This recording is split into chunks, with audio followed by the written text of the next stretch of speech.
Hare Krishna, my dear friends. Good morning. Hare Krishna.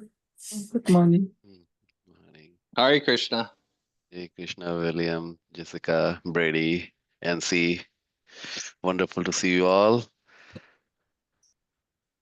So, because today we have connected all on time, so let's start on time. All right. I'm very happy that you all are here.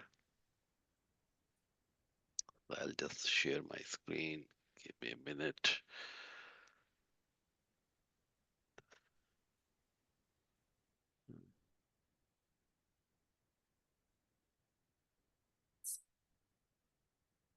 Yeah.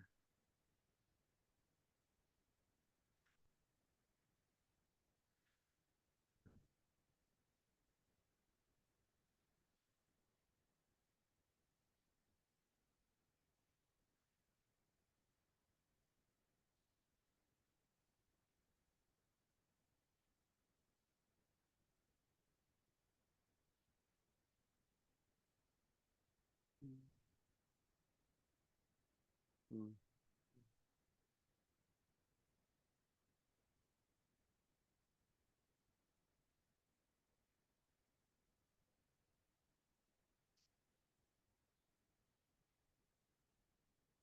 Okay. Right.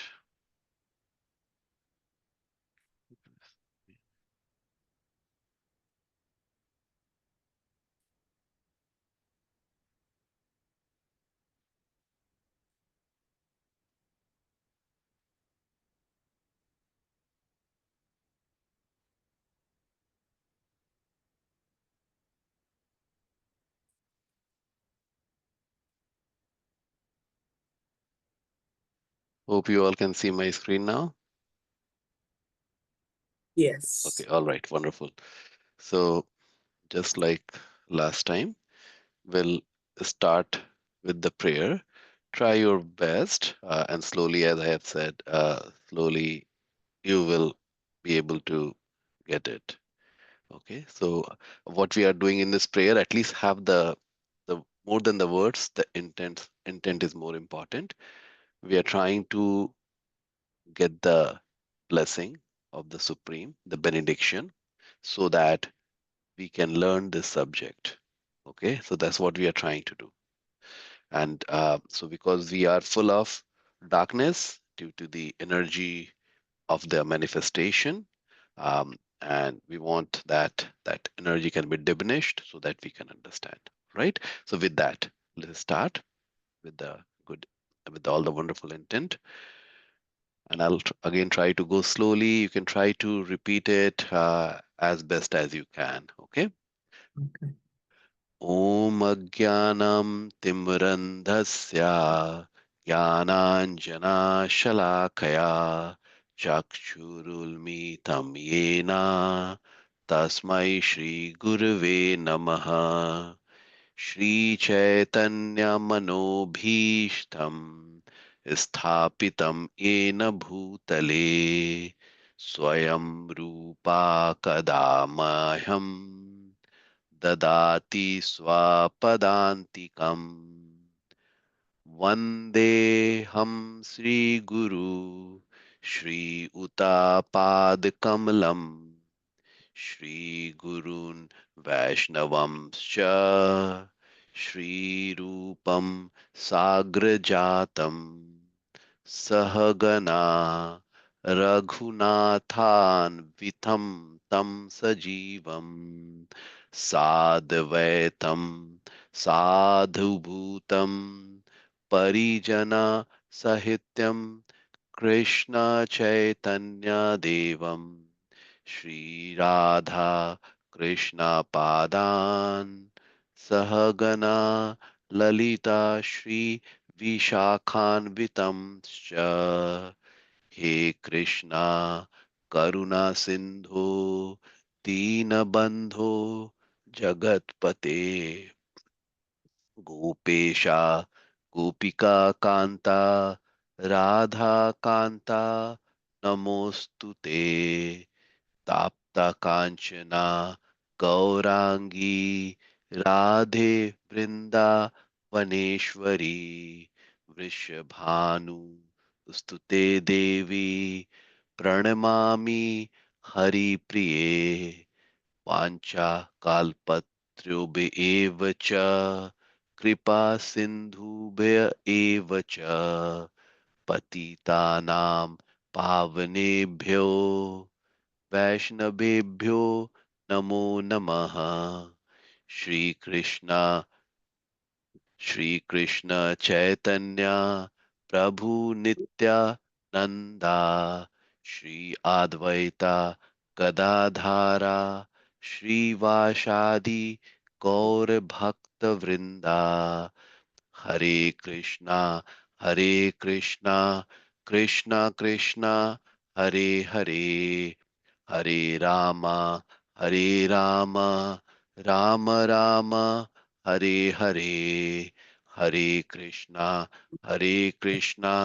Krishna Krishna Hare Hare Hare Ram Ram Ram Hare Hare Hare Krishna Krishna Krishna Hare Hare Hare Ram Ram Ram Hare Hare Hare Krishna Krishna Krishna Hare Hare Hare Ram Ram Ram Hare Hare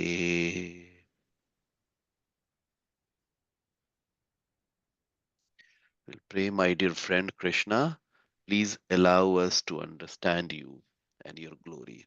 Thank you.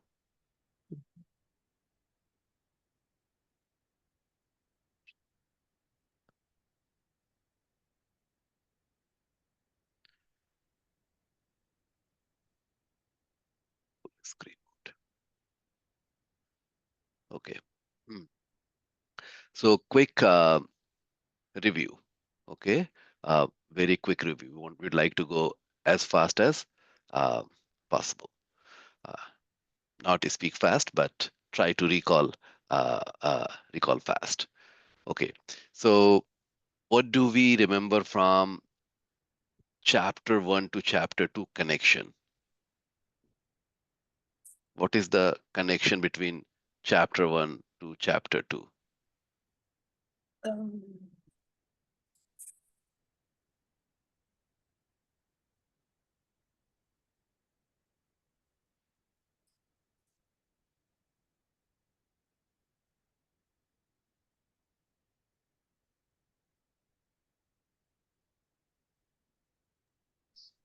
Isn't it just basically the stress between what Arjuna's about to embark on and uh, telling Krishna basically what he's feeling, what he's thinking?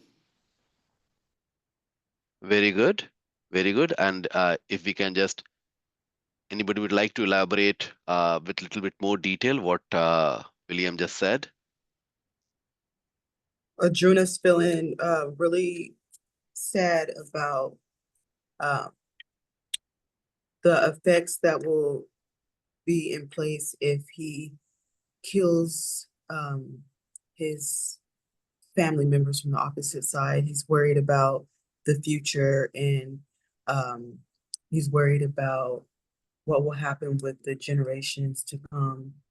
There will be no one to lead, so he's worried about that. Very, very good. Very good, Jessica. Very good. So William provided the overall arching understanding. Jessica went into the detail. So Arjuna gave 4 reasons why he doesn't want to fight. So first was compassion. Second was fearful of sinful reaction. Third was loss of enjoyment. Fourth was uh, uh, the loss of family tradition, right? So these are the 4 good reasons he gave why he doesn't want to fight. Now, because now, and then he says that I'm not going to fight. He leaves his bow and arrow and he sits down. Now, what was and we talked about at this point of time, the blind king Dhritarashtra, Dhritarashtra must be feeling happy that, I think Arjuna is not going to fight. And this place is really working in my favor, that no fight, and then we will get the whole kingdom. That's it. Mhm. But then what happens? Chapter 2, when the first text was spoken, what happens? Who speaks? Krishna hasn't spoken yet, right? Not yet until chapter 1. Okay. Now the chapter 2 is beginning, right? What happens? The first verse, and I'm going to close my door. Continue, please.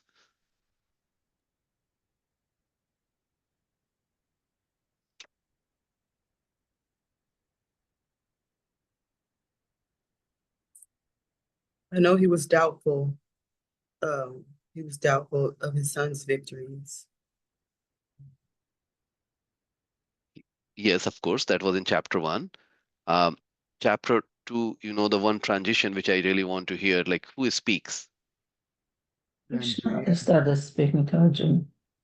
Krishna started, and then you see, we saw in the text it says Shri Bhagavan Vacha, right? So Shri Bhagavan Vacha, we talked about the Krishna speaks Bhagavan, and then we went into the definition of Bhagavan. Does anybody remember what who can be called Bhagavan? Krishna? The But most what is the knowledgeable, character? Yeah, okay, very good. Yeah, most knowledgeable. What else? Yeah, most opulent. They have a lot of wealth. They have a lot of um, um, beauty or appearance. yes, They have a here. lot of wealth Very that is good. not comparable to the rich. Very good. Very good. So this is the definition, what you see on the screen.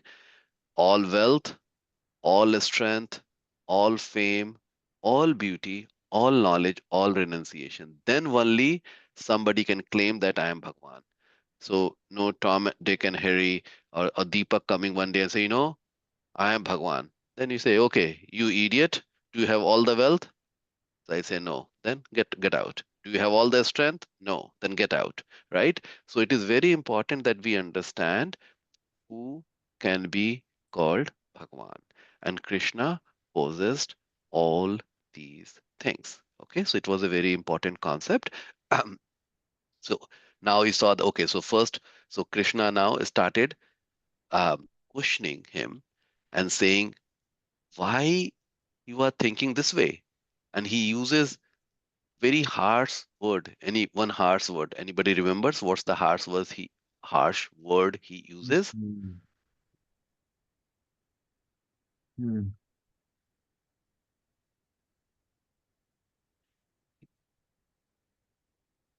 I think he used the notion of impedance, or Y- I think it Yeah, was related to that. yes. He says you are impotent. You're Mhm. impotent. And then the other word which before that which he used, he says you are un-arya. Arya means who knows the value of life. And when say un means you are opposite of that. So you don't know what is the value of life. And both these words, being a kingly prince who knows everything, who's very educated, is just like cutting your head. It was pretty harsh word. Okay. And he's able to do because then Arjuna has submitted to him, right? So, and this is the important thing that the mood of a study Bhagavad Gita is that one should come to a very humble level and say that I really want to understand this subject matter.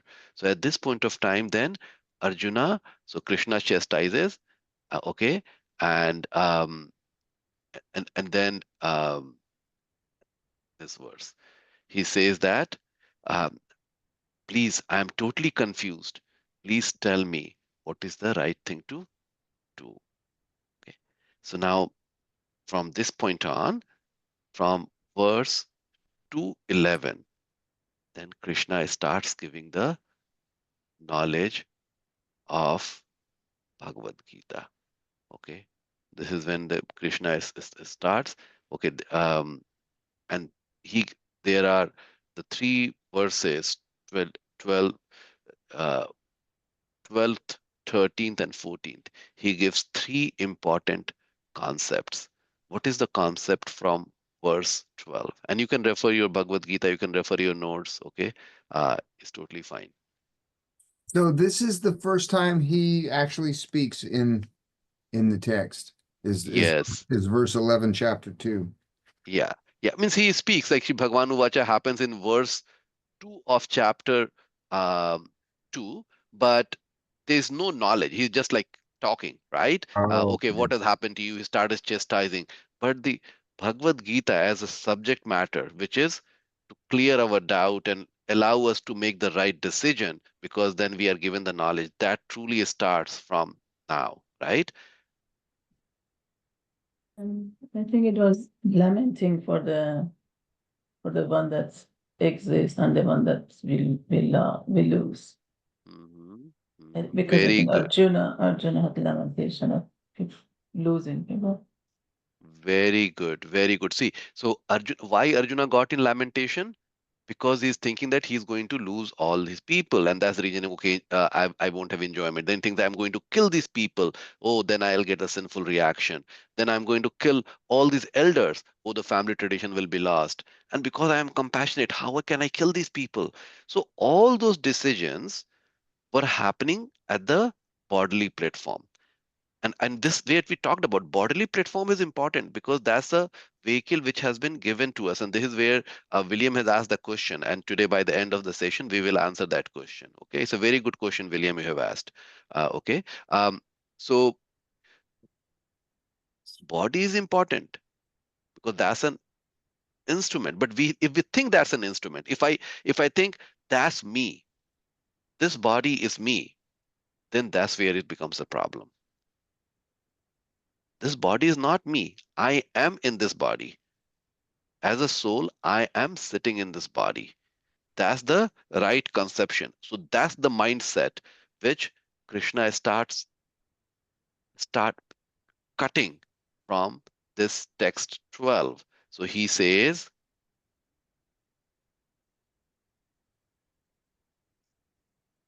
okay, he says that we all existed in the past, we are now existing, and we will continue to exist in future.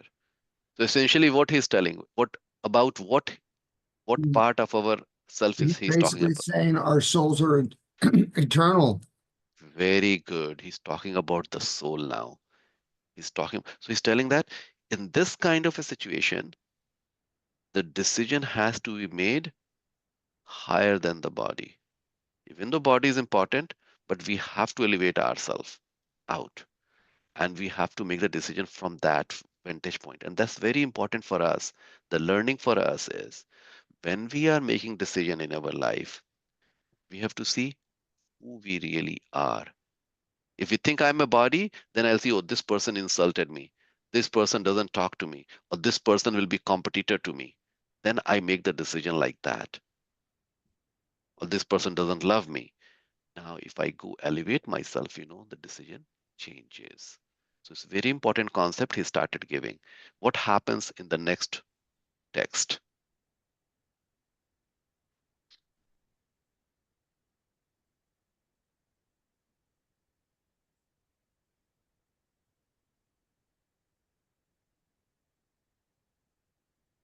I think he's basically talking about the transcendental nature of the soul or souls, depending on whether you're talking about the atomic soul or what's the other one, the supreme. I forget the Supreme, term. yeah, supreme soul. Yeah, that's fine. You Supreme know, soul is fine. Yeah. super soul.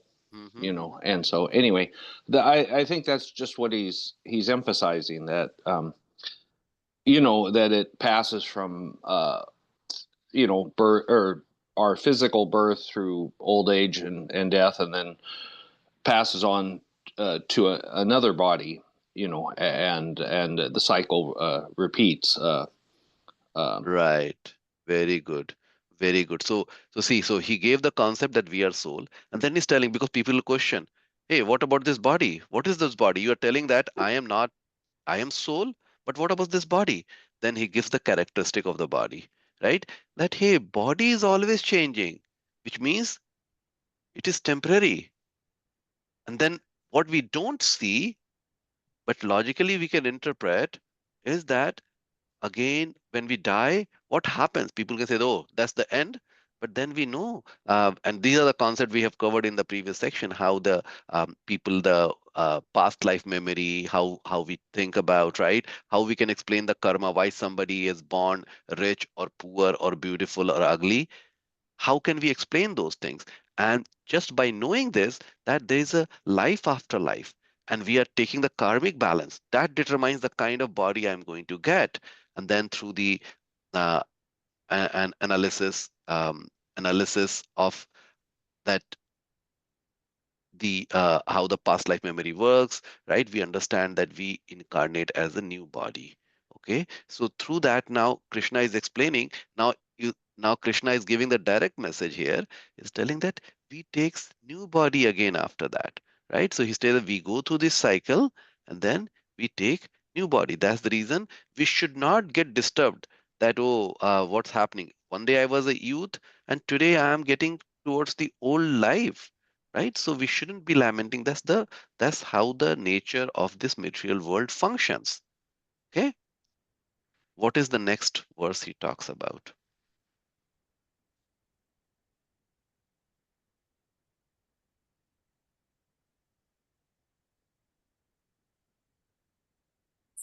Are you talking about 14? 14, yes, sorry, yes, Yeah, 14.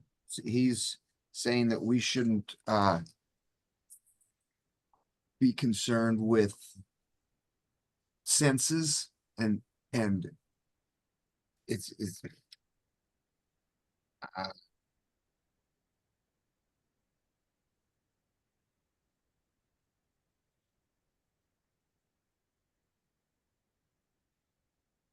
Yeah, so you're right. So we shouldn't be concerned with the senses, because when we look for the senses, senses is telling, oh, I am unhappy.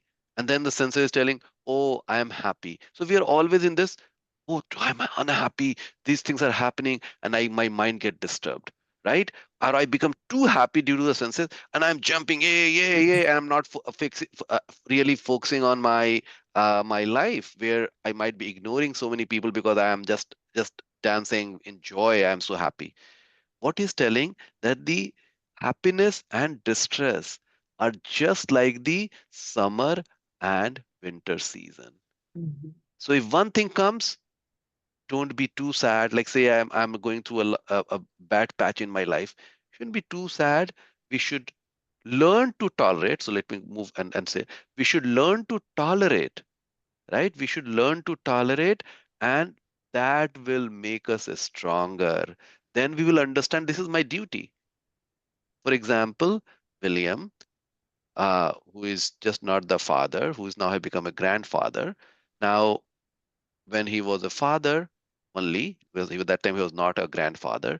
His role, if whether he has a job at Boeing or not, doesn't really matter. If he has a job, he has to make sure that the money what he's getting, he's spending well to make sure his kids study well, they are taken care of, they are given the right value system, they understand the work ethic. So do so many things. That's his duty. Even if he lose the job during that time, still his duty doesn't go away, because if he's just lamenting, I lost my job, then he's not focusing on the duty. So these are the very, very practical principles which we can apply in our life. That these happiness, so-called happiness and distress will come by its own accord like a summer and a winter season. Even though we think that we are controlling the happiness and the distress in our life. Okay, we have very small part to play. The manifestation plays much bigger role. Okay, and when we look for manifestation, if you break the manifestation, you can look the people around us, the place where I am staying, the kind of work I am doing, the kind of relationship I have. Those are all the things is not always under our control. Other folks and other things are controlling that. That's what when we say manifestation, that's what it means. okay, from practical purpose. So what Krishna is telling, don't be bothered by your senses. Those are temporary. Learn to tolerate them, gain the knowledge, and that will lead you to the path of liberation, which is coming out of the cycle of birth and death. So these three verses, very important verses, very practical verses, um, meditate on it, think about it so that we can start internalizing it and then practice it in our life. That is very important. We have to learn to practice in our life. That is what how is we'll have the change and we'll get better and better. Okay. So now after that, um, we know that we talked about ability to tolerate provocative situation. Most people can tolerate as we age. We can tolerate small things, but when it's very provocative, that's the test. That's the test. Okay, how we tolerate those, and that's not the sign of weakness. um, Tolerating the situation, provocative situation or any situation, that's not the sign of weakness. That's the strongness of the heart. Okay, that's the strongness. That's our strength. That's our strength. Okay. Now, this next 16 to 26, we covered up to 20. He is going to differentiate between body and soul. How soul is different from the body. So the body is perishable, while the soul is imperishable, right? One takes birth, other is unborn. One is temporary, other is eternal. One dies, other doesn't die. One is visible, other is invisible. Soul is so minuscule, right? One body goes through change, while soul never goes through the change. It's always remain the soul, eternal. Okay. Now And this Deepak, I have a question about that. yes, yes, yes, Could you Nancy. go back to the previous slide, please? I Yes, think the last item that says that the soul is unchangeable yes, and body goes through the change. I understand right. from the body the fact that goes through the change, but isn't the whole thing of basically meditation or following the Krishna consciousness to advance the soul? So it is changeable. Okay, so very good question. So soul is always knows in a pure state. In a pure state, soul is always aware about its identity. It knows that I am part and parcel of the Supreme. It knows that I do not belong here. But the same soul, when it is in the body, is covered. And that's covering its subtle body, which is our mind, intelligence, and false ego. So, due to the body covering, the soul is thinking, I am this body. And then it forgets its real identity. Okay, so we right now we are covered, and that's the word which is you will start seeing gets used. Is the word which gets used a lot is called Maya. Maya. Maya. It's Maya means illusion. So we are like it's like a we are what the scripture describe that we are kind of in a sleeping state, wakefulness state, sleeping state, and when we are sleeping, there is a dreaming state, and there is that complete super sleep state, right? When I'm not dreaming. So these state like wakefulness sleepiness when I am aware and then completely slept. That's how our awareness gets covered by the body. And when I say body, it includes the gross body and the subtle body. Gross body is the body what we have from the front, and subtle body which we don't see, mind, intelligence, and false ego that we don't see. So we are covered, and that's the reason. Even though the soul is all knowable, it just forgets just what happened to Arjuna. Does it help, NC? Yeah, I think what I'm hearing is that the soul is pure. Yes. It just get floated through the body. Yes. Thank you. When it's covered by the body, then it forgets about. Is the soul It's contaminated from the material world and it's becoming purified? So so yes, with the covering, the soul as a individual never gets contaminated, but because it's covered. So let's say we are radiating light. So as a soul, just compare, we are radiating light, and this is a good analogy. If you look at the picture, the soul is irradiating light, but because it's covered by the layers and layers and layers of things, the light, what is now you see at the end, is a different color. So if it is too much covered, then you won't see anything. But as a human body, we are not too much covered. We are little covered. And this is compared with the tree. Tree is completely covered. So it's not even say that, oh, it cannot express itself. Okay, or the expression of tree is very limited. Similarly, there is lesser covering than tree, but more covering than human is animals, and they're different kind of animals, right? So for dolphin is more intelligent than some other animals. Okay, so they have the covering, so there's little expression, but they can't do the realization. They can't go and acquire the knowledge which can free them. They can acquire the knowledge about food, eating, right? Eating, mating, defending. They can acquire the knowledge about that, but they cannot acquire the knowledge that, oh, I should leave this body. But so their light which is coming out is very limited. But from a human body, the light is coming out, but it let's say it's a white light, but I have put the black covering, then on top of red covering, and then a green covering, and like this, then the color which will be coming out will be very feeble and different color. Now if I start removing the covering one by one, one by one, one by one, then I'll see the complete light, right? So a soul is not contaminated, but then it appears to be contaminated because we have the covering. Is the subtle body Subtle contaminated? body, That's contaminated? Is that, yes, yes, yes. so Subtle that's body the is mind, contaminated. which is Yes, the mind and the intelligence? mind, intelligence, and our ego is reflecting as a false ego, right? Oh, I am Deepak, I am Jessica. So that is contaminated. What it has to become? Oh, I am Jessica, who is part and parcel of the Supreme. Okay, and I don't belong here. All my and all the other souls, we are part and parcel. So that's the real identity. But now Jessica is telling, I am this body, I'm in a female body. If somebody comes and says something like this, oh, so that's the false ego. Understand? Mhm.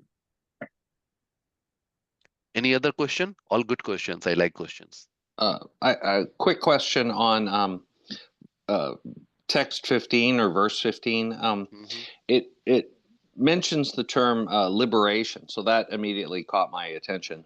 Mhm. I read the purport. It talked about sannyasa, So I'm assuming, is that the point where Prabhupada, like at the in his late 60s or middle 60s, at some point, maybe he was even almost 70, where he took to the sea and came to America, and his teacher encouraged him.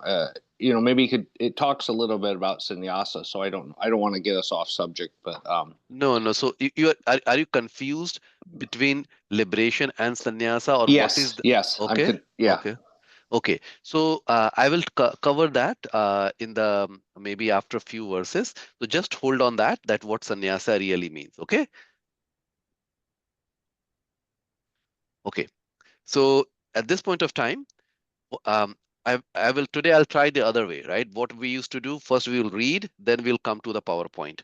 Today, let me try this, and at the end, I'll ask which was much better for you. Okay. So what this PowerPoint does, it tries to weave the storyline. Okay. So the storyline next goes is Krishna is talking about the characteristic of the soul. It is telling that it cannot be burned by fire. It cannot be cut by weapon. It cannot be impacted by the wind. It cannot be wet by the water, right? So these things he's talking in different text. Okay. And then he talks about in verse 27 that one who has taken his birth is sure to die. And after that, one is sure to take birth again. Therefore, in the unavoidable discharge of a duty, you should not lament. Unavoidable discharge of a duty, right? So as a fighter class, Arjuna had to fight. And he has to just not fight, he has to fight to establish the dharma, to keep the dharma, the order in the society. So it's unavoidable because that's the role which has been given to him by the manifestation, and he has to do that. So understanding that, okay, the life has to be protected. Life has to be protected. So in this case, slowly you'll see, William, your answer question will be getting slowly answered. So now Arjun has to protect the life of the other people, but even at the cost of killing other people. That's contradictory. Oh, I want to protect the society, but to do that, I have to kill, and I may also get killed.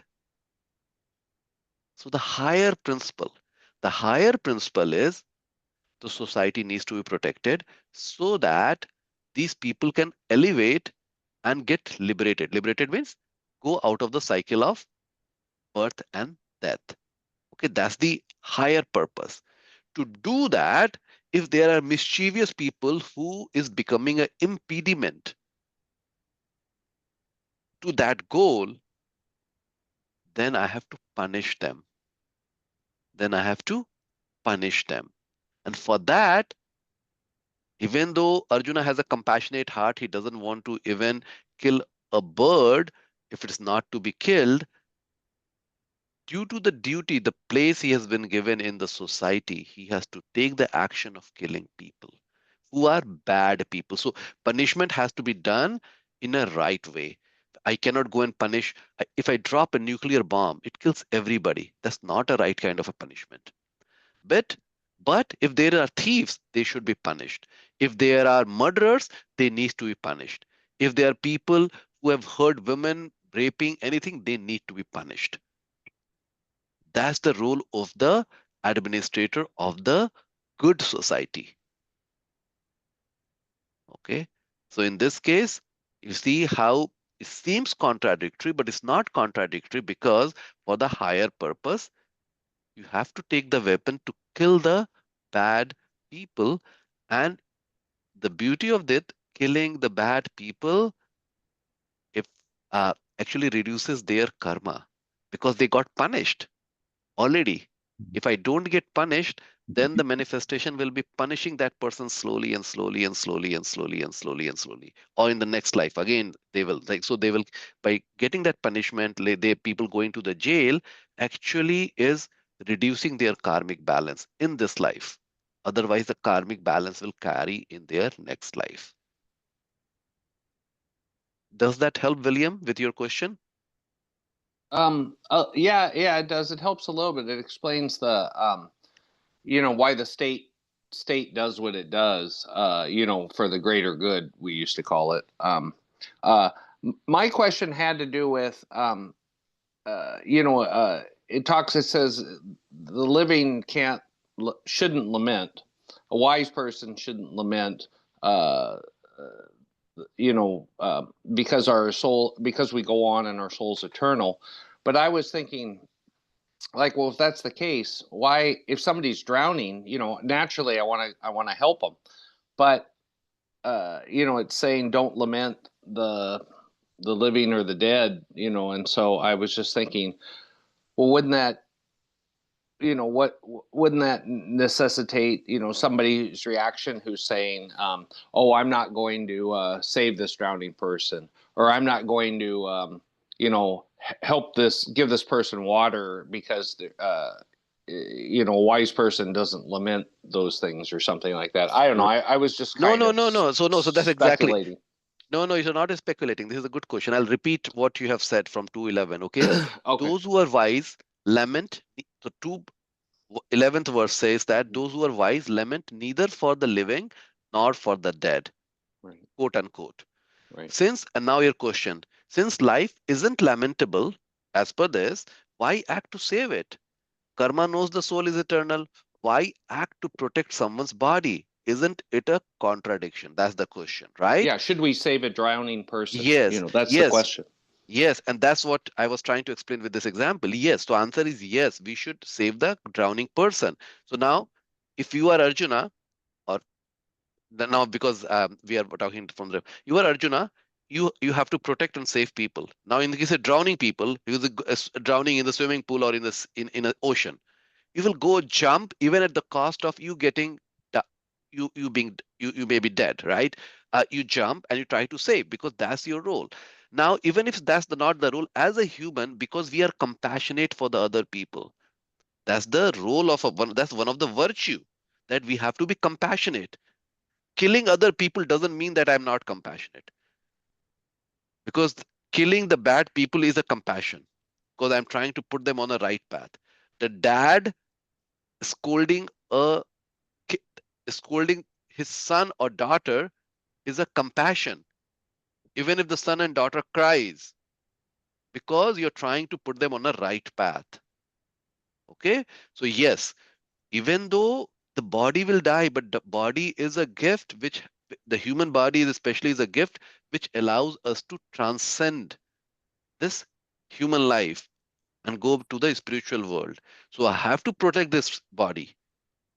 But when the people do the mischiefs, then I have to go and kill them also. Okay. Now, does that help? Yeah. Okay. Thank you. Okay. So now, verse 30 says, okay, this is the compassion thing, right? So Arjuna is telling that. So now in chapter 2, you'll see Krishna will answer most of the questions what Arjuna had. So his first question was, how can I kill these people? He, right? So he says, I cannot fight with my people. I have compassion for them. That's what he said. Now he's getting the answer through these verses. And in verse 30, he says, Arjuna, the soul is eternal and never be killed. That's the reason you should not lament. You should perform your duty. Direct your compassion for soul, not for body. Right? So, and this is where your question, which William you asked, is so pertinent, right? I should be compassionate for the body also.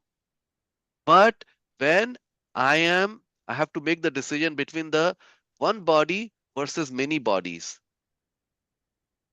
One body versus many bodies, which is the protection of society. Then that one body, then I have to become compassionate to all the souls which is in that body. Okay, and I have to kill this person or punish this person. That's the real compassion. Because ultimately, what is the goal of life? What is the goal of life? To be in our constitutional position Yeah, and that is? as a servant of Krishna. So we are Yes, so fighting with yes, those. yes. So we have to go back, and to be servant of Krishna, we have to go back and serve him. We Mhm. can stay here and serve also. As a devotee, we can stay here and serve. If Krishna, that's what Krishna desires. Okay? But if Krishna is telling you come and serve, then we go back, right? So our constitutional position is to be with Krishna, right? So, and that's what the soul is hankering for. And that's the reason we are not happy in this body. That's the reason why we are not happy in this body, because we are hankering for that affection and the continuous stream of love and affection, which we don't get in this body with all our temporary relationship. Okay, so this is the question. Then, so the first question on compassion get answered by verse 30th. Okay, so this is from 12 to 30. This is the summary what we are going to be reading. Okay, soul is eternal. Eternal. Soul doesn't change, doesn't go through the change. We talked about that. Jessica asked the question, if gets contaminated, we say that no, it doesn't get contaminated. Okay, it is the covering only. Okay, which makes it seems like contaminated. Even NC asked the similar question. Indestructible, nobody can destroy the soul. Is imperishable, is immeasurable, right? It cannot be slayed or slain. There is no birth, no death for the soul. It never is not born, not come into being. It's not that it was coming into being. It's always the same. Does not come into being, will not come into being, right? So it talks about that. It's unborn. ever existing. Primeval means that when the manifestation is created, is there. It exists like that. Immutable. So this is the a very nice word. Immutable. Right? It's not that I can change the soul little bit. Oh, soul is eternal, but I can change the soul, the nature of the soul. No, it's immutable. It cannot be. It's not that I can divide the soul into multiple paths, and then Deepak become multiple souls. Right? No, it cannot be cut into pieces. Cannot be burned by fire, it cannot be moistened by water, it cannot be withered by wind, it's unbreakable, it insoluble, neither burned nor dried, everlasting, present everywhere. The soul permeates the manifestation, this innumerable souls. It's unchangeable, immovable, eternally the same, invisible, it's so minute we cannot see it with our gross eyes. Inconceivable. It's the inconceivable, and we will talk when we go there a little bit. So I'll just skip it. Remind me that we to talk about the inconceivable nature. It's amazing. You said it Amazing. can't be burned by fire. Sorry, fire, water, and what was the other one? Wind. Wind. Yes. Yeah. Yeah. You can take the screenshot of this. Slide up. Yeah, slide. Yeah. And at the end of the chapter, we'll share the slide also. You will have the slides for you. Means you will have this, and this is of course in the Bhagavad Gita. It's all from so number what you see. That's in parenthesis that the verse it is referring to. So say so look for line 20, unbreakable in parenthesis at 24. So it's referring to the verse 24. That's where it is coming from. Okay. So last 29 and 30, inconceivable and amazing. So we'll talk when we read, we'll talk a little bit about the inconceivable and amazing part. So at this point of time, let's go and finish reading up to 30th, and then we'll come back and do the next. Okay, cool.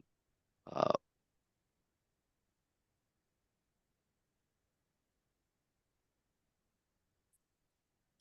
where's my Explorer?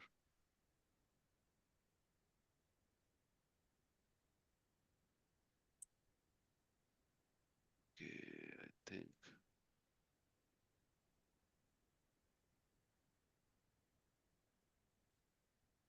I'm going to type BG because I'm going to go to chapter 2, BG2.1. It will go to give the link from the Veda base for verse Bhagavad Gita chapter 2, verse 1. And I want to go to the chapter summary. So I'm just going to click on chapter 2, contents of the Gita summarized. I click on it, and you see it brings all the verses here. And we had read up to 20th. So we will read from 21 to 30. And I invite you all to read in sequence. Okay, so who would like to take from 21 to 25? O Partha, how can a person who knows that the soul is indestructible, eternal, unborn, and immutable kill anyone or cause anyone to kill? As a person puts on new garments, giving up old ones, the soul similarly accepts new material bodies, giving up the old and useless ones. The soul can never be cut into pieces by any weapon, nor burned by fire, nor moistured by water, nor withered by wind. This individual soul is unbreakable and insoluble and can neither be burned nor dried. He is everlasting, present everywhere, unchangeable, immovable, and eternally the same. It is said that the soul is invisible, inconceivable, and immutable. Knowing this, you should not grieve for the body. Very good. So anything, any points which comes up in your mind or any questions which comes from these 5 verses?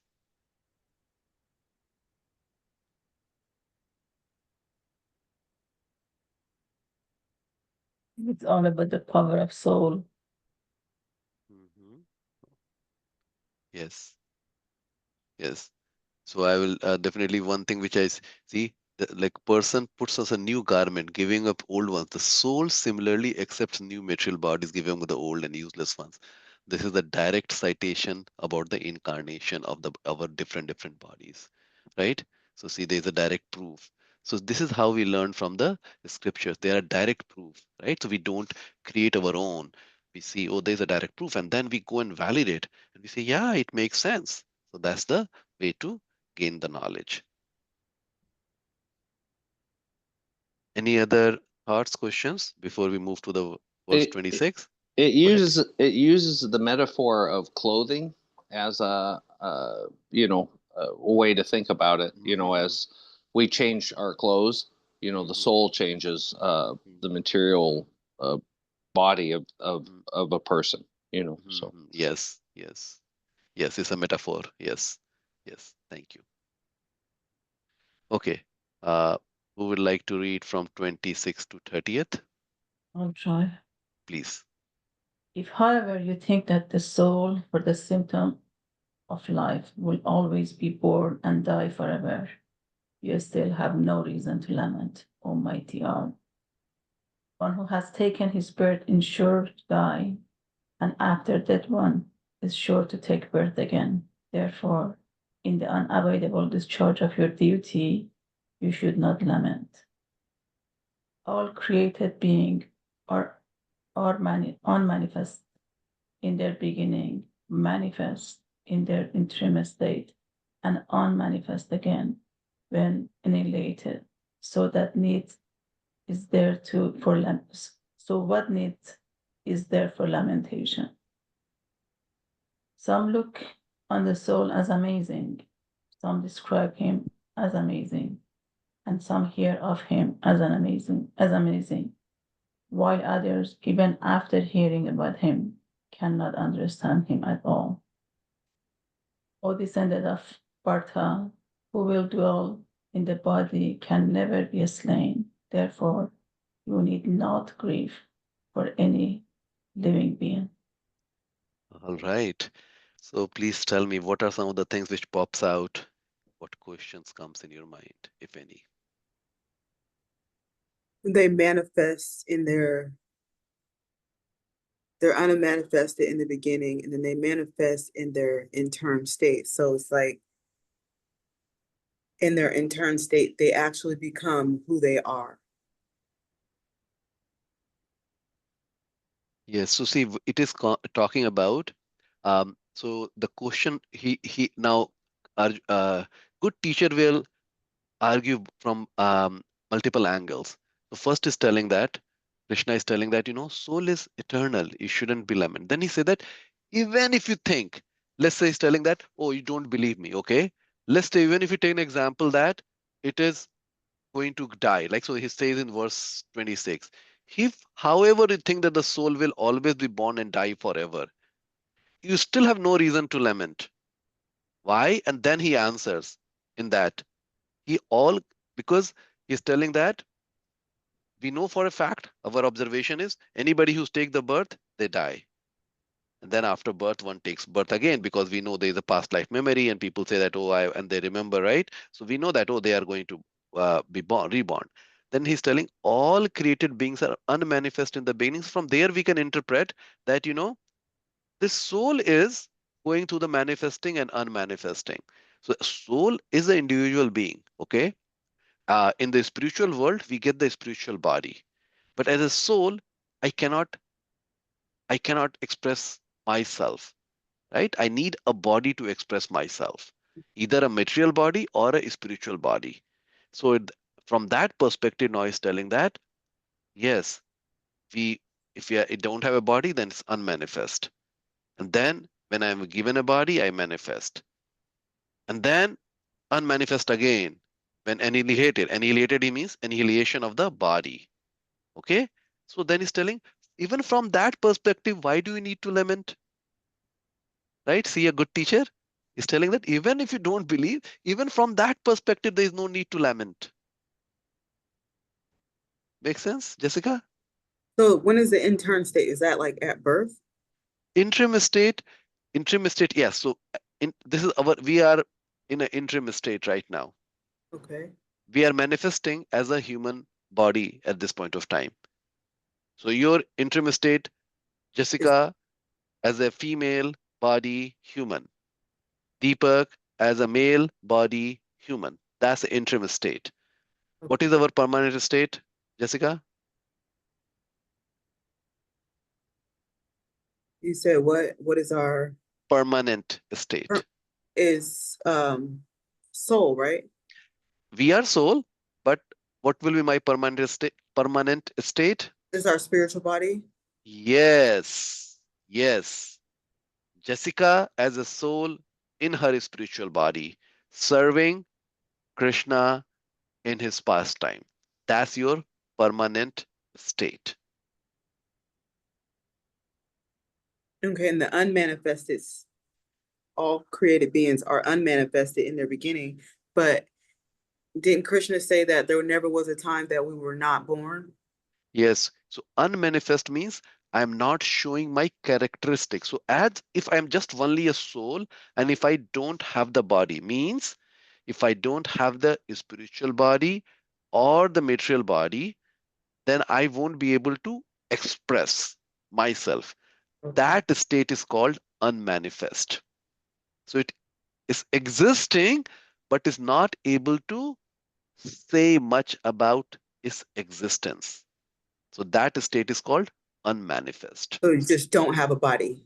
Maybe I Yes. was When I don't have the body, that's the unmanifest state. like a sperm. Sperm, through the sperm, the soul is coming, injecting. Sperm is the gross substance. Sperm is a gross substance which is being injected in the female's body, and then through the egg and the process, it then manifests a body. Okay, so soul, the sperm is not a spiritual thing. It's a gross thing, which is a carrier of the soul, which is carries the soul with it. Okay, so it's just a gross thing. Unmanifest means the soul doesn't has a body. So soul doesn't has a body of So a where are male. you? Where are you when you don't have the body? Like, am I a plant? Where am I just lingering? Okay. Oh, is that your question? Okay. So Yeah. what it tells in the that's you're going to the much bigger question. You're telling this is when this material world doesn't even exist. When the material world exists, we're all soul who are not in the in spiritual world are given a body of a tree, a plant, or a animal, depending on our karma. Okay, but when this material world does not exist, what happened to this soul, which is not back in the spiritual world? Is that your question? Yeah. Very good question. Very good question. So these souls goes into the body of Krishna, Okay. which is like Vishnu. So there are Krishna expands into different forms for the taking care of the material world. And one of that form is Vishnu form.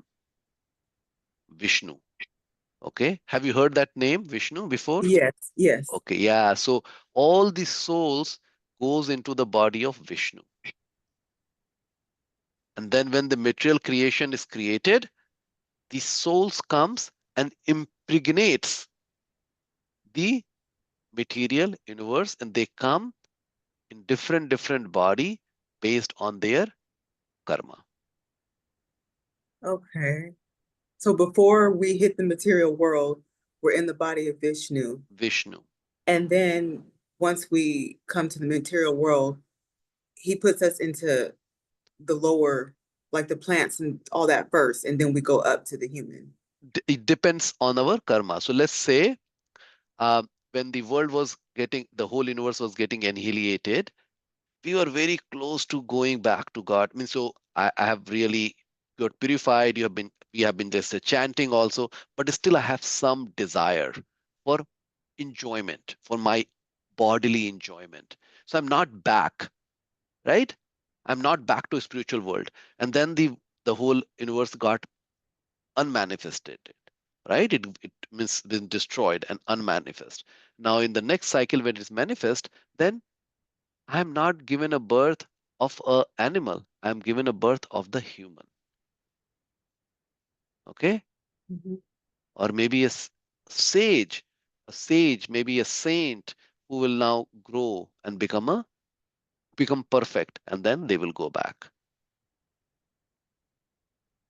So when we're Next, in the body of Vishnu, we're not actually in the spiritual world. we are not. That's the interim state. We are not, means it's not even interim. It Oh, means you can say that that's our permanent state is in the spiritual world, in the spiritual body. Okay, but when we are in limbo, we are not here, we are not there. We are in the body of Vishnu as a soul without the body to express ourselves. so how do we get there? Like, why are we there instead of like being in the spiritual world? Is it like a Because we are not ready to go back to the spiritual world, because in the spiritual world the people should be completely pure for them to be in the spiritual world. so that sounds like a good thing to be in the body of Vishnu. In what way? Like it's better than being in the material world. But then if we don't, then we will always be in the body of the Vishnu. In that case, then we are not going back to our original place. So let's say this is just like staying in a jail, and in the jail I'm just okay, i'm just I'm getting fed, I wake up, get fed, wake up, get fed, wake up. I'm not at my right place, which is my home. Okay. So that's the intern state. It's like preparing you before you come here. It's like Yes, internship. yes, Wow. yes. Okay. Got it. Got it? Yeah. Okay, okay, very good, deep question. I'm very happy you are all thinking very deeply. That's very good thing. Okay, so we covered up to 30. Now we will go back to our I had uh, a question. yes. Oh, Um, Isha, when did you join? I didn't even realize that you have joined. Okay. um, so looking at the verses, Krishna is talking about how we should not grieve or lament, and we can know about how we are the soul and not the body. But of course, when we actually like lose someone in the real life, we still grieve for them, we still feel loss. And so I guess how do we internalize and That's when we are dealing with loss? yes, that's natural because we are compassionate. We are Mhm. compassionate for the body also. And then the person who was in the body. So let's say you lose a friend, means they have passed away from this world. You are you are feeling sadness because there was the reflection from that body who was your friend, and you were reciprocating with that friend, right? Through this body. Now that person is no more in this world. So because you were affectionate to your friend, is is totally natural to lament for that person, for that for that person. What becomes bad is if we get into the cyclic state. Oh, why my friend died? This is not good. And then through that, I'm not doing my duty. That's the problem. So I have to continue my duty. Okay? It's okay to grieve for somebody when I lose. It's okay, it's natural to grieve for that person because I am a compassionate person. And the more we become Krishna conscious or God conscious, you will see that we become more compassionate. We value the life. We don't want to even kill a ant. You will, I don't know, means slow. Most probably, many of you, when you are stepping, you see that where you are stepping on because you don't want to hurt anybody. If you're not, slowly you'll see that you'll start getting to that state that you don't want to hurt even an insect. Okay, that's where this becoming being a vegetarian, just oh I am a vegetarian is not a great thing. Being a vegetarian, being aware that I don't want to kill anybody for just tasting that thing, for just my taste, right? That's where it becomes more meaningful because there's a purpose intent behind it. So coming back to your question, yes, it's natural to be lamenting or grieving for that somebody we have lost, because that's natural. Because there was two things: we are compassionate for the body also, because the body, human body especially, any body, but human body especially, is very hard to get, right? And then the soul which was in that body, we build that relationship through that body. So I'm grieving for that person, but then I'm continuing with my life. Right. That makes sense. Makes sense? Thank you, Isha. And thank you for joining. Welcome back. Thank you. Yeah, and I hope you had a wonderful time in India, and you went to Kumbh also, I heard. Yeah, yeah. I Okay, went to okay. Vrindavan, Kumbh, Ayodhya, a Wonderful. couple of places. Wow. Amazing. Amazing. Okay. Next time we will hear some story from you. Yeah, for sure. Deepak, Yes, sir. yeah, super short question. From verse 30 and some of the verses just before it, I'm getting the impression that animals have souls. And so is this correct? Yeah. Okay. An animal has soul, Somebody asked and me. yeah, trees have soul, right? Okay. Yes, they Okay. all have souls. Yes. Okay. Yeah. Okay. So and there is a doubt, right? Because um uh in the West, even the practicing Krishna practicing Christians who are God conscious, they eat the meat, and their pretext is, hey, the animal don't have soul. So this is the misinformation, and that's allow them, and in that way they think, oh, I'm not doing any sin, even though they have the concept of the sin. They eat because they think, oh, because this bad information was put into their mind that the animal don't have the soul, right? So that's the reason. Okay, so now see what the paradigm shift has happened. Paradigm shift, this is a very important point. This is the decision. This is how we make the decision. If I make the decision at the bodily platform, my decision will be different. If I make the decision at the soul platform, which is the higher identity and the higher purpose of life, my decision will be different. Tell me, give me an example. If I just want to make sure that we understood it, give me an example of decision being made as a body. Short term. Give me a specific example. Okay. I'm going to work to make money so I can take care of my family. Okay, and then I And want to enjoy, right? Then so yeah, I take care of family is still a sense of duty. It's a good thing. Okay, it's a good thing. But then think, I want to earn this money, and to earn that money, even if I have to hurt somebody, I will do that, right? Even if I have to steal the money, I will do that, because now you're thinking only about you and your family. You're not thinking about the people who also have the family being hurt. That's the bodily platform. So it's Okay. about me and my family.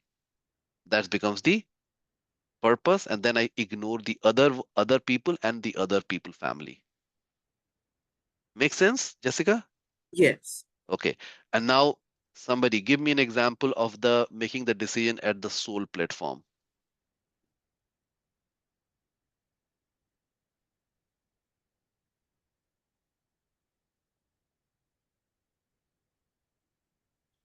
I don't know if this is right, but say you're in the military and you're ordered or sent to go do something not very pleasant. I guess you could think in a way like Krishna's instruct or reprimanding Arjuna that, hey, for the greater good, for the better of society, we have to do some unpleasant tasks or something like that. I'm speculating. I don't know if I'm answering your question. No, you're on the right path. So see, we already talked about the example. By answering Jessica's question, I was also giving example of what the decision at the soul level will means, right? So if Jessica is making the decision, I have to earn money for my family. That's true because that's my duty, but I will do in a righteous way, which means I'm not going to hurt other people because they are also soul. They are on the path, their own path of elevation, their own journey. So I'm aware of the other people, soul in the other person also. Okay. I'll give the other example. You are working at Boeing. You have been given a project. You are the project is in a not good state. You other projects are taking priority over it, or some of the people are not very friendly to you. They think something blah. They have their own opinion, but still you have to run your project. Now you will you will do your best by argument, by the data, showing why your project should take precedence, why it should be prioritized, but you're not becoming inimical to the other people because by what they are saying, right? You try. So people, we understand the understanding is people are not bad. Their behavior may be bad, but people are not bad. It takes time. When we are in a difficult situation, we always think you versus me, but Mhm. just taking a step back and They don't thinking, know any better, like, yes, they're not, yes, they just, they're underdeveloped. yes, yes. They don't know what they are doing. They're under the bullet. So we just trying to forgive them. Mhm. Okay. They are going through their own challenges in their life. We just try to forgive them and try to work around them so that I achieve my goal without hurting them. Right. So that's Like what we try to. it reminds me of a code of conduct, that many employers use, where they talk about employee behavior and how to stay ethically on in the green is an expression. Right. Keep it on the green, and they'll Right. say, when you work through your difficulties, be sure to keep these principles in mind and be sure to make your decisions ethically and don't try not, get assistance from your management or your supervision to Mhm. when you do encounter contradictions or difficulties. Right. Right. So see, there the business is making the decision, looking company as a whole, right? So 100,000 people working at Boeing, they are thinking, okay, as a whole, this is how we make them decision. But the decision at the solar, which is a good, okay, by the way, so at the now, instead of thinking only for William, now you have to thinking 100,000 Williams. Okay. Now, but they but they're still not thinking about this level of the soul. They're thinking about the ethical and what is good for the business. But at the level of soul, if you start thinking, then you will make sure that how you are doing the manufacturing, you are not hurting the other people. You're paying them the right amount of money. It's not that you are grinding somebody, you are getting the cheap labor from somebody. You are paying them all the right money, right? And then even if the companies goes to the difficulty, you're not firing all the people. So the capitalistic society, now when I fire the people, the business fire the people, they're acting selfishly, right, for the board members because they want to increase their profitability. You see, so they are not also making the decision at the soul level. They are making the decision what is right for the 100,000 people and good for the business. The soul level is totally different. So let's think about a king. The kingdom is going through just imagine the US is going through a lot of devastation.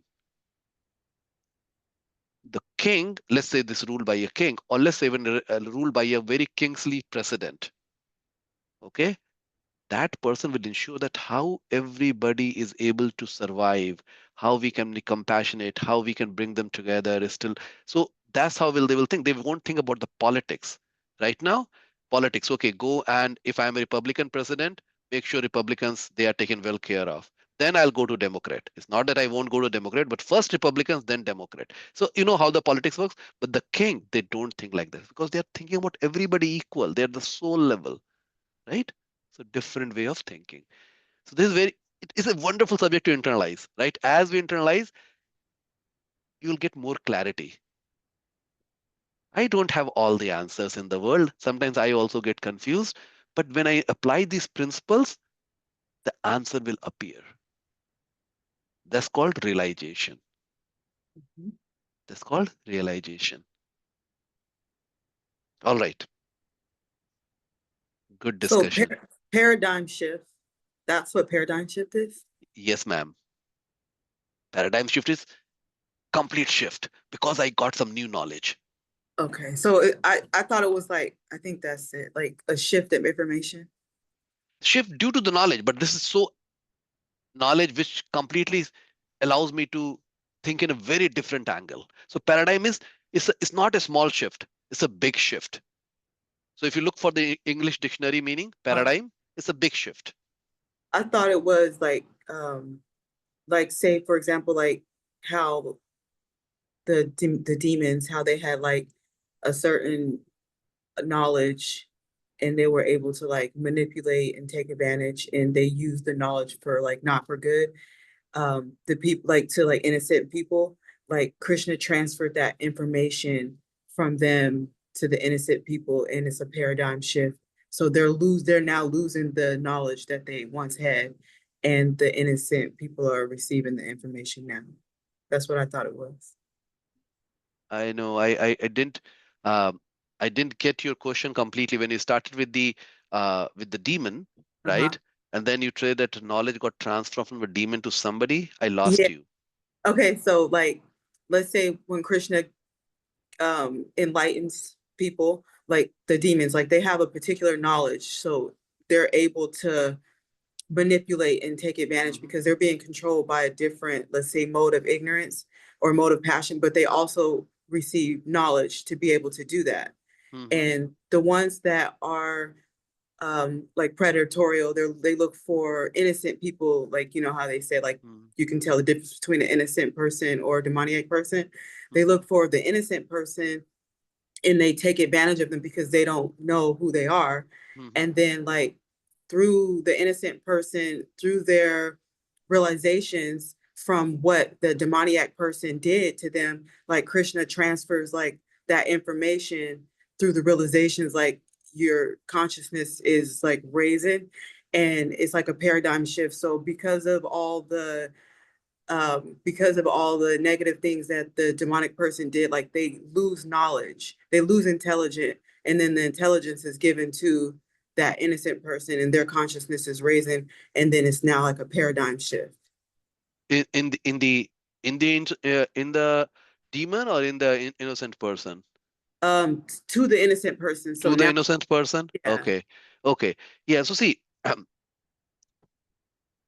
from the word word perspective, if the innocent person who got treated or fooled by the demon. So first of all, demon are not the people with the the big fang and the big teeth. It's not like that. That's what the demon are people who can be very knowledgeable, but Mm-hmm, they are not aware of the God, or even if they are aware of the God or the Supreme, they ignore the God or the mm-hmm, Supreme. They said, I am the one, right? So they are called demons. So the demon is who doesn't think that they are in a relationship or they are not affectionate to the Supreme. That's their demon. But they can be very intelligent. Okay, they can be very intelligent. Now, if the demon becomes due to some knowledge, if the demon suddenly shifts and become very God conscious, and there are demons in the Bhagavatam story who became like that. They are demon, but they are always so that's a paradigm shift. They shift because now they were making all the decision at the as a demon, which is, oh, there is no supreme. I am the one.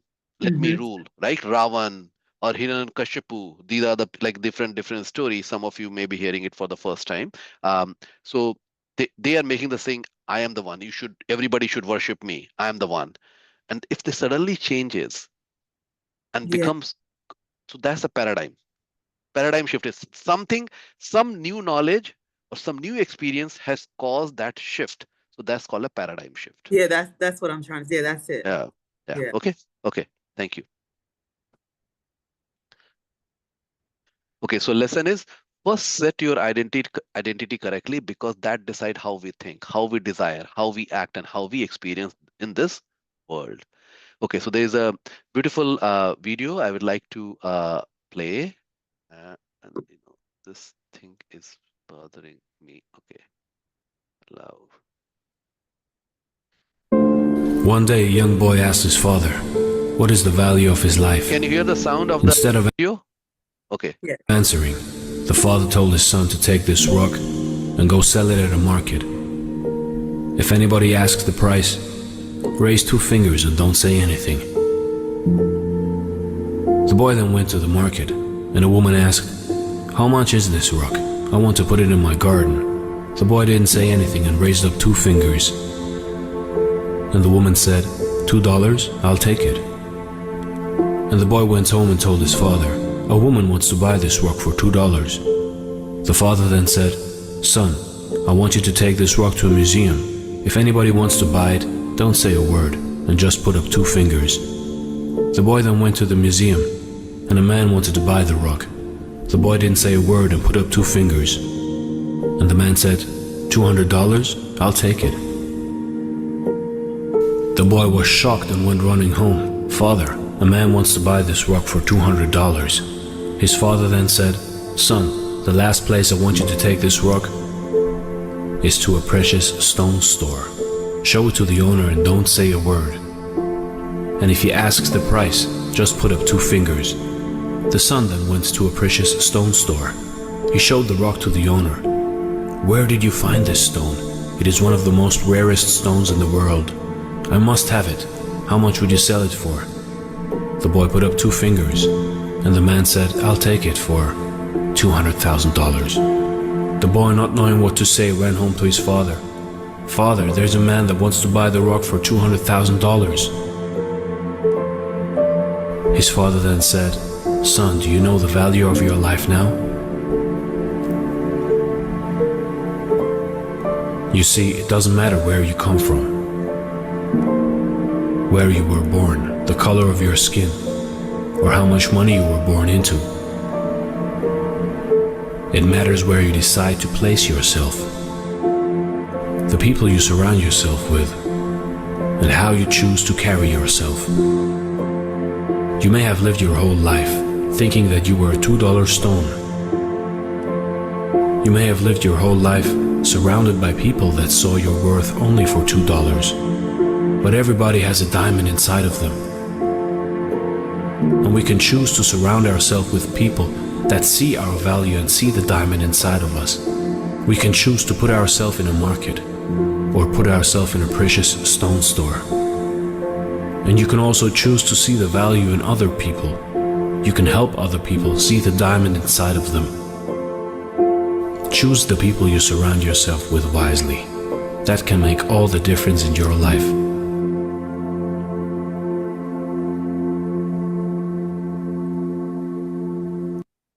No one seems to know this, but Amazon actually has a 50. All right. What do you guys think? You got the message?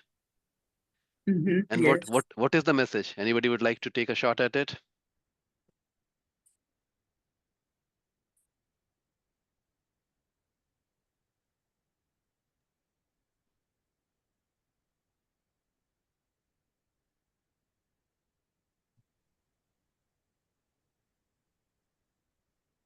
That it doesn't matter where you come from, it only matters where you're going. And it matters how you see yourself and where you place yourself.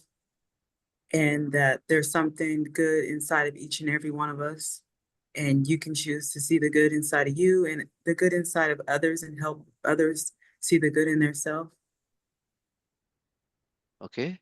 Good attempt. Somebody would like to build on it? I kind of get the feeling, the header there says, "Know your true worth," right? So that just resonates in Plato used to say, "Know yourself," or the big thing in the Greek philosophy was know yourself, understand yourself. So that's what kind of triggers when I see that caption, know your true worth. Although the specific point the person was making was to, be careful who you surround yourself with, and you'll know somebody. I'm deducing this or inducing this from what they said, but it's like, if you want to understand somebody, look at who their friends are. Look at who they surround themselves with. The old birds of a feather metaphor or whatever seems to be a little bit applicable. I'm inverting it. I'm taking the message and flipping it, but it's the same message either way. Okay. So see, what is telling know your true worth is telling that know that our human life, know the worth of the human life. Don't treat it like an animal life. It's not meant for sleeping, eating, mating, defending, which is small things. Okay. Money is important, it's not that important. Family is important, it's not that important. If we are not thinking that human body is given to us so that we can transcend this material world and go back to the spiritual world where we came from. So know the worth of our human body. And then what Jessica you said, then all the things comes there. Once we understand to do that, surround ourselves with the people who can help us to achieve that goal. Okay, so that's what the video says. I will put it in our WhatsApp group, the link. Please watch it again. It's a wonderful video. Okay, now let's we have done only 10 verses. Okay, I have to keep going. Krishna thus now Arjuna reveals our, so now Krishna through Arjuna has revealed our identity. So Arjuna is just a via medium, right? Because Arjuna knew everything before, but then he would put under the illusion by Krishna so that the knowledge of the Bhagavad Gita can be spoken. So who we are, so that this is the quality of the soul. The soul is eternal. Krishna is going through the verses saying is eternal. It is full of knowledge. So we answered, I think, from the question from Jessica and NC, that the soul is full of knowledge, and soul is full of bliss. In its a pure state, soul is always full in bliss because it feels connected with the Supreme. When you feel connected where we come from, if you feel, and you can assume, if your mother, when you are given a birth of the child, you feel like so much, is only the mother. I can also cannot experience it, right? Only uh, a mother can understand. But as a husband also, if you are very affectionate to your wife, you will see that how your wife is enjoying and you are also enjoying as a father. Or when you got married, or when you were in a relationship with your opposite person, the intensity that time that you are the happiness, that's the, like, that's the bliss. The level, the what we are calling bliss, it cannot be compared. I'm just trying to say, think the highest happiness what you have seen your life, it is beyond that. That's what we are capable of once we are connected to our source. That's the level. So that's the nature of the soul. Sat, Chit, Ananda. Okay. Now the next section here, Krishna will answer Arjuna's second question on the enjoyment. So in decision we showed a similar picture where we are showing that if I fight and I kill other people, there's no enjoyment. And if I die, no enjoyment. But here is and if I don't fight, then I will go and beg. Now this is it is saying, if what Krishna is telling, if you fight, you win, you are going to enjoy the kingdom. So he's talking from a very different perspective. This is the materialistic perspective. He's telling that even from the materialistic point of view, and materialistic, but being aware that there's somebody outside, means somebody who's greater than me, right? But not no conception of the Supreme. Okay, so from that perspective also, Krishna is arguing now that from that perspective also, if you win the kingdom, enjoy kingdom. Okay, you don't have people, but you still enjoy. if you lose, because let's say if you die, you'll get the heaven. Because if I'm doing my dharma, my duty, what I have been assigned to in this human body, if I do that, and by doing that duty, if I die, then we get promoted to the higher planet with lot of happiness, much more opulences. Still, there also people will die, but their lifespan is much bigger. They live much longer. Okay, so there at least you'll go and enjoy the heaven. More beautiful women.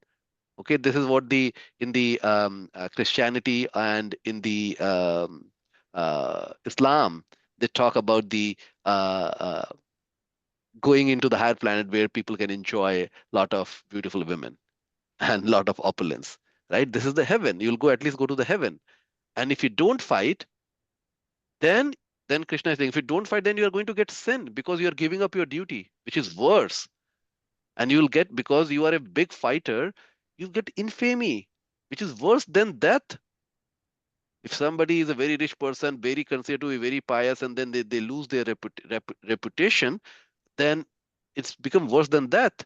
And criticism, people will say that bad things to you fled out of fear. Such a bad thing.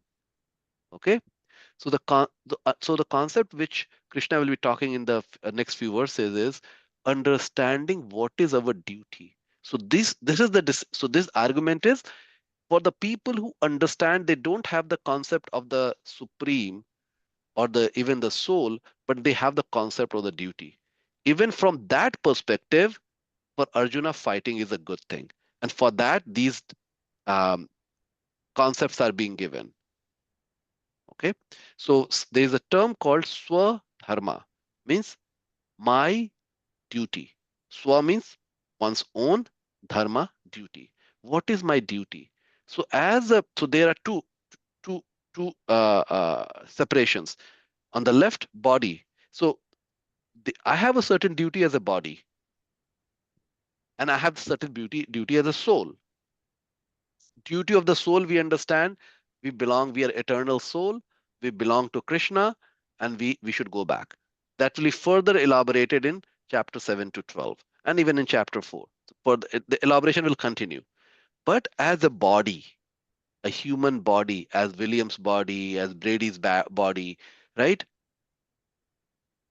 There are duties, and those are divided based on what you see in the hexagon: Varna, Ashram, Dharma. This part, Varna, Ashrama, Dharma. So when we are given a body, we are all given a psychophysical nature. Someone feel that all the right decisions should be made. This is not right decision. Somebody will like to teach. Somebody think that they think how they can make money. They're very sharp at doing that.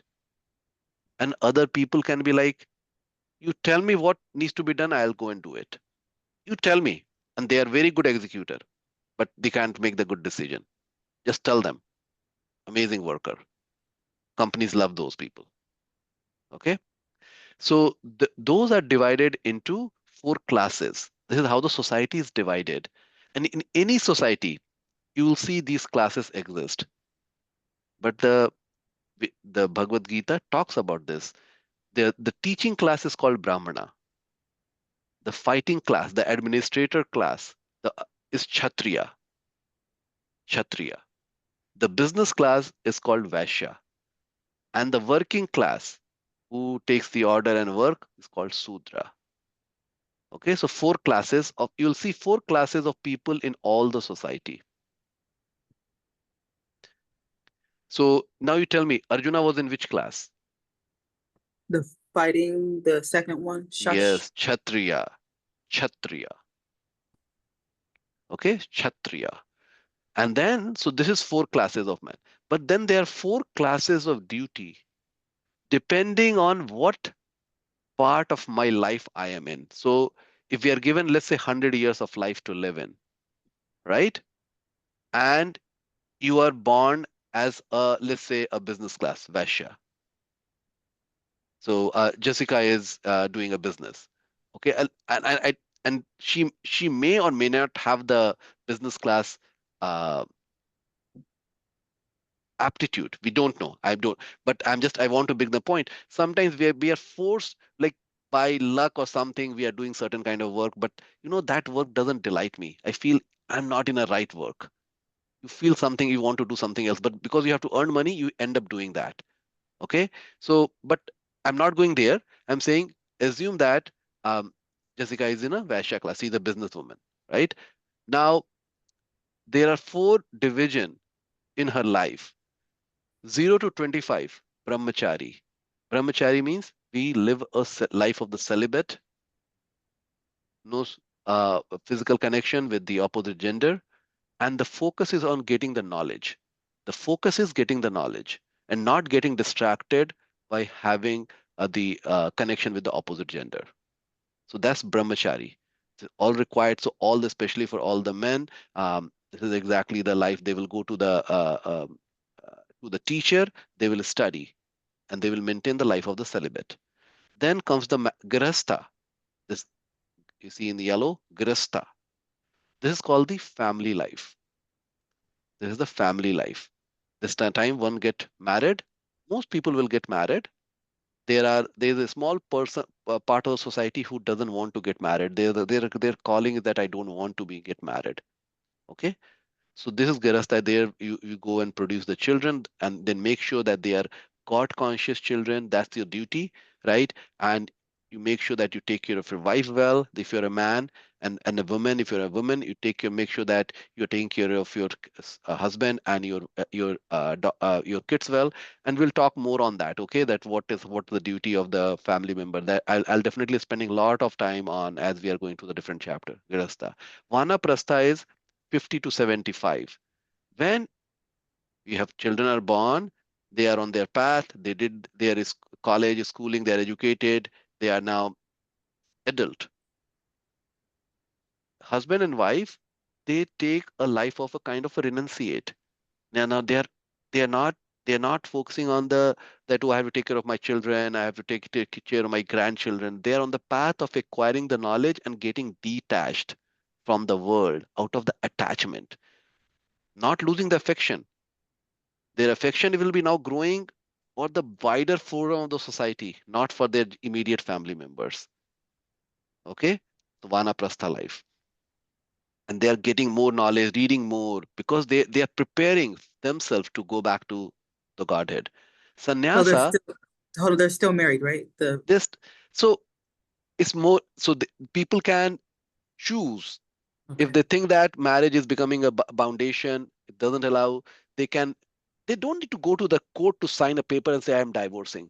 They can choose to live independently. Okay. Okay. Or they can travel together. They can be together and they can travel together and do the same thing. So it depends what what format is more conducive to them. Okay. So you may have more question. We'll talk later about that when the subject matter comes. This subject matter will be coming, okay, later. But just we are covering at the concept level that there is a type four different type of work as a human in your role we are supposed to do. Vanaprastha. And the last is sannyasa. This is the question William was asking. Sannyasa. Sannyasa is a renounced order. 75 to 100, where you are preparing to go back. You are totally detached, even to your wife, right?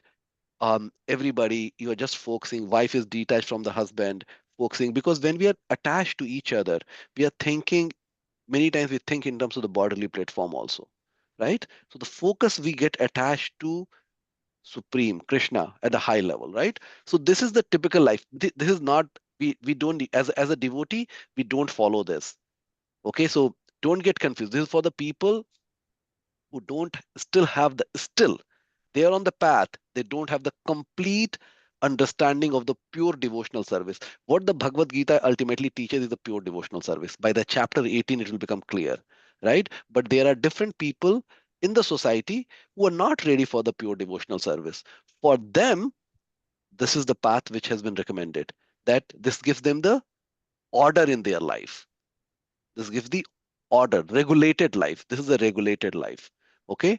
So there's a sannyasa. But somebody can directly become a sannyasi. They from brahmachari state, they skip grahastha and vanprastha, and they directly go to the sannyasa life.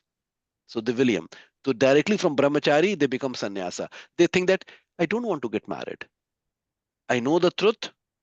This is what I want to do. And they don't have the aspiration. They don't have the urges of having mingling with the opposite gender.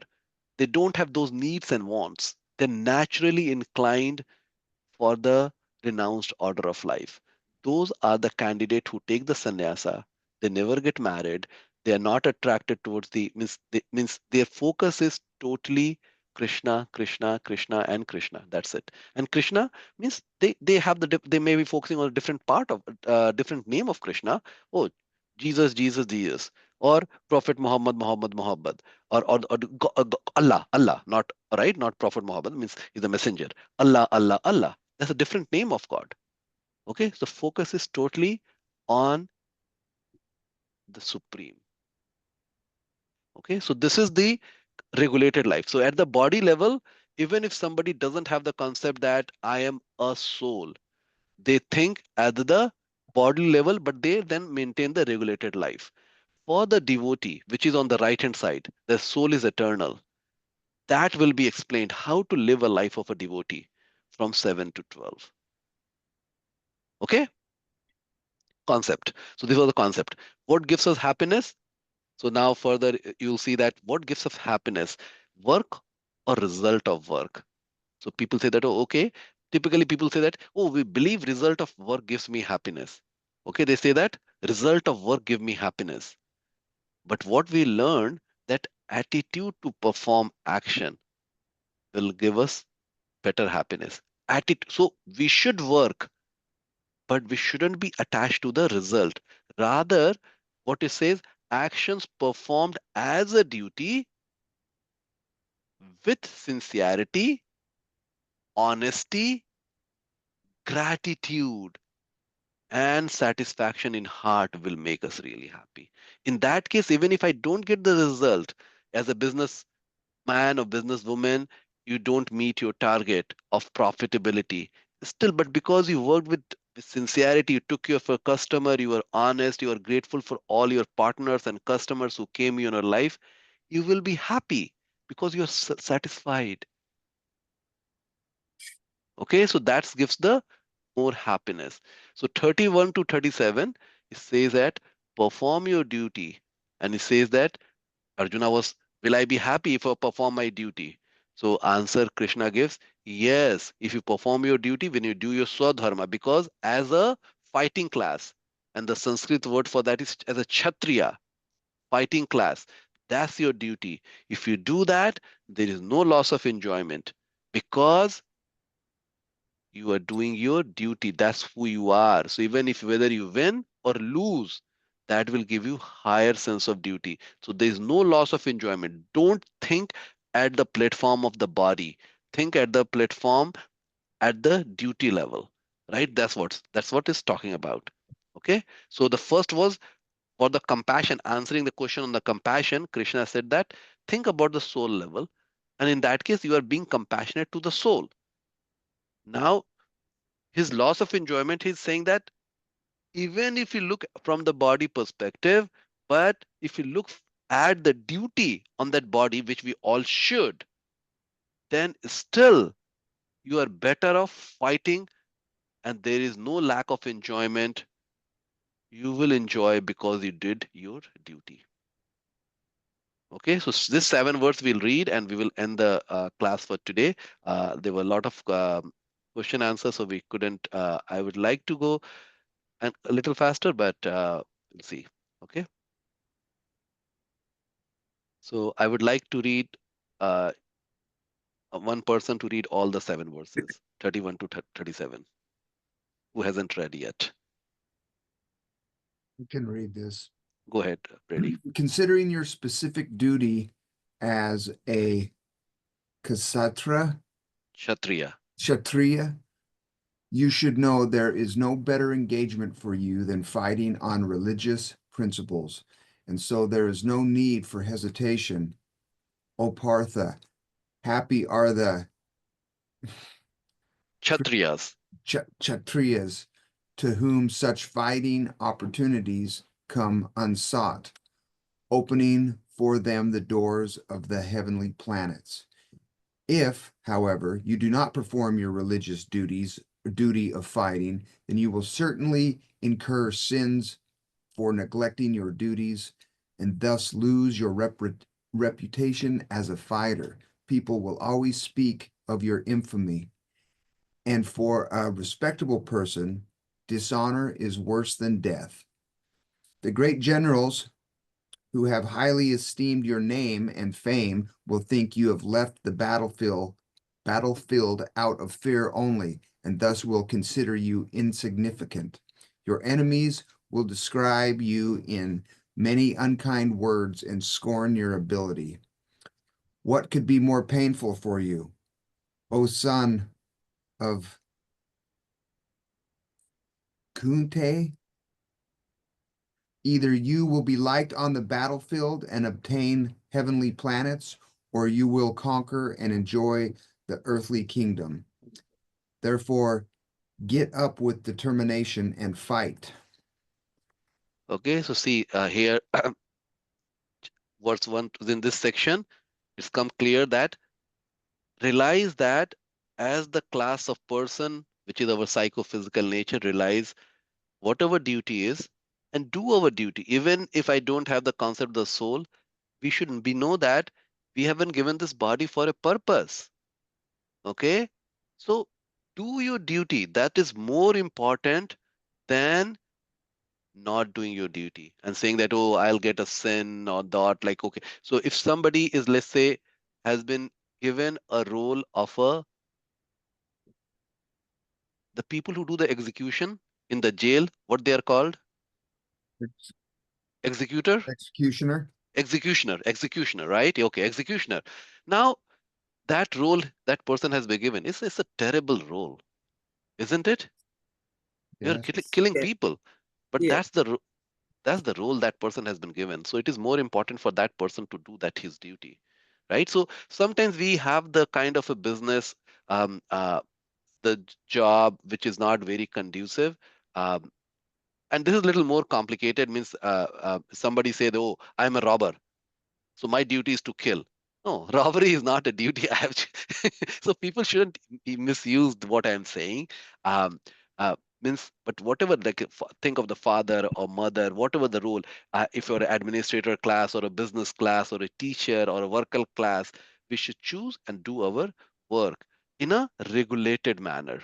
So it's talking about the realizing what my psychophysical nature is, and from that, what is my work, and doing that in a regulated manner, right? That will give one happiness rather than getting attached to the result of the work. Okay, so this is the takeaway from this section. Understand our duty and do our duty. That's the takeaway. Understand our duty and do our duty. Cool. So two questions got answered today: loss of compassion and loss of enjoyment. And in the process, we learned a lot of concepts. My request, kindly read purport, reflect, think more, okay? And to see, I would like to definitely maintain the speed, but not at the cost of you not understanding it. That's also important. So we will do the balancing act, and we'll figure it out if we are getting slowed down. Okay. I wanted to get up to 50 today, 50 verse 50, up to 50. So, but that's okay. As we are building up the concept, sometimes it takes longer, and I'm totally happy. Okay, so we will resume next week. Amritanand ji is busy, very busy. He is in preparation of his daughter marriage, which will take place this year later. He's very busy. He was apologizing that he couldn't come and join the class, but he will be coming back by February. He will be traveling and in that preparation, but he will be coming back in February, and he will start reteaching the class. But until then, I'll continue. All right. Mhm. Thank you very much. You all have a wonderful day and week. Hare Krishna. Thank you. Hare Yes. Krishna. continue chanting. Everybody chant, chant, chant. Okay? Thank you. Hare Krishna.